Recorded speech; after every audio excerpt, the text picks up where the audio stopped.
The night my stepmom asked me to stay. At first, the evening felt completely normal, just another quiet night at home. My dad was getting ready for one of his usual weekend fishing getaways, and I didn't think much of it when Marie, my stepmom, asked if I could stick around and keep her company while he was away. It wasn't out of the ordinary. She often mentioned how much she disliked being alone in the house. "It'd be nice having someone here," she said with a casual smile, leaning against the kitchen counter. Her tone was light, almost offhand, but something in the way she said it made me glance up. Her gaze held mine just a little longer than expected. It felt intentional. Still, I brushed it off. "Sure, no problem," I said without giving it too much thought. A couple of hours later, Dad waved goodbye, his fishing rod slung over his shoulder. Once the door closed behind him, the house settled into an odd, hollow silence. Marie and I had always had a good relationship. She married my dad when I was 14, and now at 23, I saw her more like a friend than a stepmother. She was only in her mid-30s, still lively and full of energy, which made it easy to spend time with her. But that night, something was off. There was a strange undercurrent I couldn't quite name. We ordered pizza and picked a movie to watch in the living room. In the beginning, it felt like any other relaxed evening.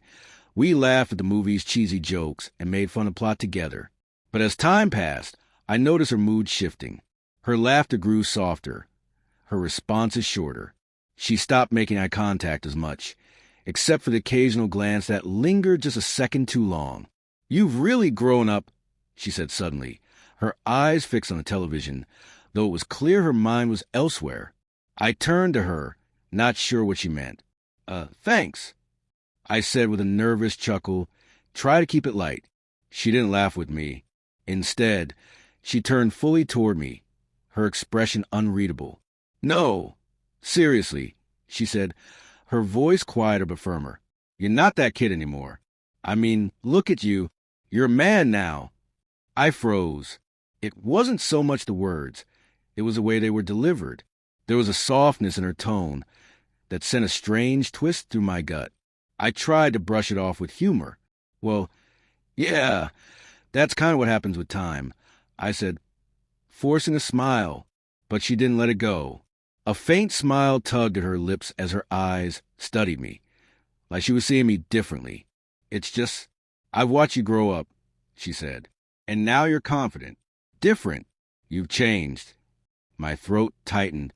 I didn't know what to say. My pulse was quickening, and suddenly I became painfully aware of the space, or lack thereof, between us on the couch. I shifted, trying to put even the slightest distance between us. Thanks, I guess," I muttered, eyes glued to the screen. I could feel her watching me, but I didn't dare meet her gaze. The movie ended not long after, and I stood up fast, stretching as casually as I could manage.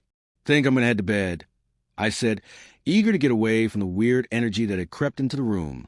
"Wait," she said, rising to her feet as well. Her voice halted me mid-step. "Can we talk for a minute?" I turned slowly, something tight coiling in my stomach.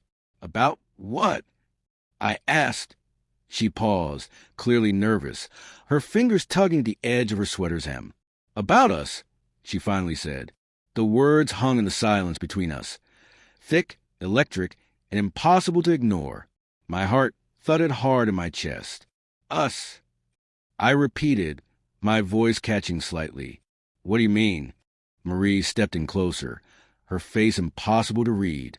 "I mean, something's shifted, hasn't it?" she asked quietly. "Between you and me." I stared at her, thoughts spinning in every direction. "Marie, I don't know what you're talking about," I said, though part of me did. I knew exactly what she was implying. I just didn't want it to be true. She gave a faint, almost knowing smile, her eyes locked on mine. "Yes, you do," she said softly. "You felt it too, haven't you? The connection between us lately." "Marie, stop," I said sharply, taking a step back. My heart was pounding so loud it echoed in my ears. "This is insane. You're my stepmother." She let out a heavy sigh, brushing her hand through her hair in frustration. "I know how it sounds," she said, her voice tense but pleading. "But we're adults now. We're not doing anything wrong. We're not hurting anyone. What about Dad? I shot back, louder than I intended. He trusts you. He trusts me. How can you even say this? She recoiled like I'd physically struck her, eyes wide and glistening. I didn't plan for this, she said, her voice shaking. I'm sorry. I've been so lonely, and you're the only one who really sees me. I shook my head, taking another step back, needing space to think, to breathe. No, this isn't right. This isn't normal. And who decides what normal is? She snapped, emotion rising in her voice. We haven't done anything wrong. All I know is we care about each other. Marie, this is the end, I said, my voice steady despite the chaos brewing inside me. Whatever this is, it's not real. It's loneliness. It's confusion. But it's not real. She looked at me, silent, her eyes wet with unshed tears. Maybe you're right, she whispered after a long moment. Maybe I am just lonely. I nodded slowly, the tension starting to ease ever so slightly. It's okay, I said gently. We'll figure this out. But we can't let it go any further. She turned away, her posture sinking. I understand, she murmured. I'm sorry.